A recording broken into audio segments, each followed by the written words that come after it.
Le trafic reste très modéré en ce lundi de déconfinement, à peine plus de voitures que ces dernières semaines, pas d'embouteillage et des piétons qui traversent au passage. Question, les gens sont-ils au courant d'un changement? La zone à 20 km/h, c'est ça? Oui, j'en ai entendu parler. Et les applications à partir d'aujourd'hui, vous avez adapté vous? Écoutez, j'essaye, mais 20 km/h, c'est vrai que c'est très difficile. Ça va être mieux pour vous? On se dépasse quand même sur les trottoirs, donc je crois pas que ça va changer grand-chose. L'idée est pourtant bien celle d'un basculement. La zone résidentielle est en vigueur dans tout le Pentagone dès ce lundi.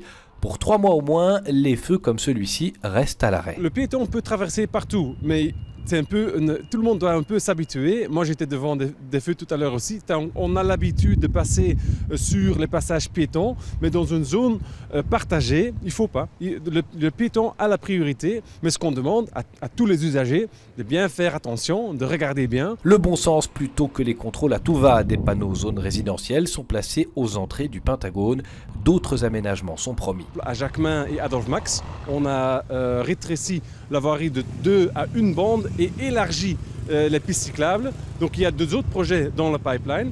Et on va aussi mettre par exemple des chicanes pour limiter la vitesse où on constate que c'est quand même difficile pour convaincre tous les utilisateurs de se limiter à 20 km/h. Sur cet axe, entre la rue Dalloy et la gare centrale, très peu de voitures en dessous de 20 km/h. Le trafic n'est pas encore revenu à la normale. Cela laisse le temps à la zone résidentielle de se faire connaître et respecter.